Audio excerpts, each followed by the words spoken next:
Welcome back, all you fine-feathered ladies and gentlemen, to League on Lock. We have reached the top 5 on the LCS Preseason Power Rankings, fully asserted into the playoff hopefuls or best-looking rosters that should be there in the playoffs. And number 6 was 100 Thieves.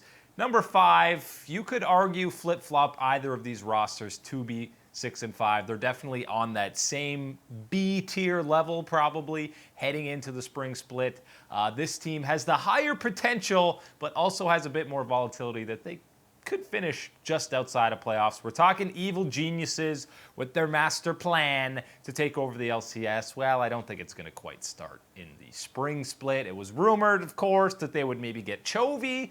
If it's Chovy in the mid lane, then yeah, they're going to be a little bit higher than number 5. Maybe top 2, maybe top 3. But it is Jiizuke who comes in that mid lane. This should still be a team fighting in the playoffs, maybe even the potential for an upset in that first round to finish top 4 in the semis. But we have them fully cemented in at number 5. And you remember they're taking the place of Echo Fox. And if you just compare the offseason of what they did to the Echo Fox roster, going across the board, you have Kumo over Solo or Lorlo.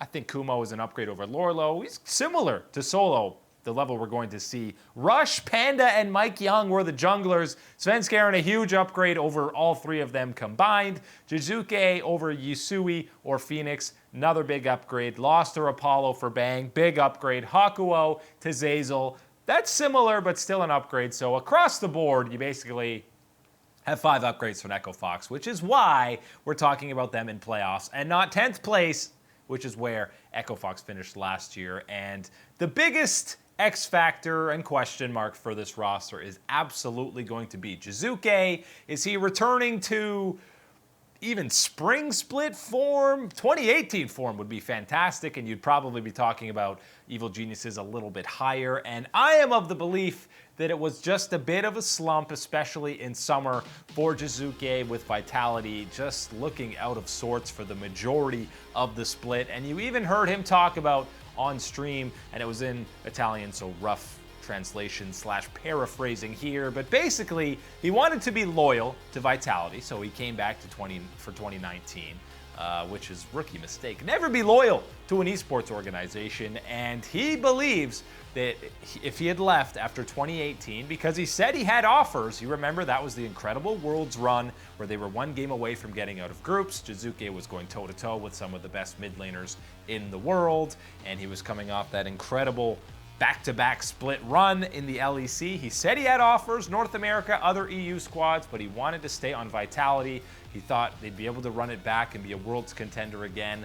That wasn't the case at all in 2019. He believes he recognized that he was in a slump and kind of had a down year, and that was somewhat because of Vitality not necessarily delivering on the things that he was promised by them. So take that as you will, take it with a grain of salt. But Jiizuke, I think, is still confident in his ability, as he should be. He's basically only had a 2-year career, and he's going up against what should be weaker competition in the mid lane. And with 6 other EU mid laners, it's pretty hilarious. He's only actually played against Niski in the LCS. Power of Evil, Bjergsen, Jensen, they were all long gone out of EU by the time Jiizuke rolled around to the LEC stage. So he's only familiar with Niski in that matchup. But, I mean, he's trained against EU mids when they were at their peak, not when they're slowly on a downward trajectory coming over to North America. So he should be well trained. I think we see a resurgent season from Jiizuke, and that's why he finishes in the playoffs again, and evil geniuses are legit contenders to maybe finish top 4 when playoffs roll around. There's still other question marks on this roster as well. Svenskeren, is he staying at that MVP level? I think him and Jiizuke are going to work perfectly together. We know all-out aggression was what Cloud9 was about with Niski and Sven. Jiizuke can get back to that and play these aggressive, lane-dominant champions, and Sven can just hang around that mid lane. Kumo, a little bit unknown because he's only played, I think, 5 LCS games total in his entire career. But throughout Academy and the LCS, he's proven he can play both tanks and these carries. He's played Poppy, Cho, Ornn, Sion, Riven Fiora, and Irelia, just to name a few. He has a very deep champion pool, so whatever the team needs out of him, I think he'll be able to step up if he wants to carry a game or if he needs to be on tank duty to get Jiizuke. And you know that Bang is going to be featured a lot in these games, even if AD carry is not as prominent a role to take over games as it has been in metas past. It's still going to be, it's Bang. You know, he's going to be finished or featured quite a bit. And remember, EG, 2014 summer, they were still around in the LCS. That was the last time they were there before they changed over to the Winter Fox brand. But they have been here before. Sad no Froggen is on the roster. But they do have Bang, two-time world champ. And Jiizuke was one question mark. Bang, I know a lot of people were harking on him from last year with the 100 Thieves because they didn't make playoffs at all. They did not at all live up to the hype. They were pretty much consensus top 3 as a lowest pick coming into the spring split. Didn't live up to that, of course.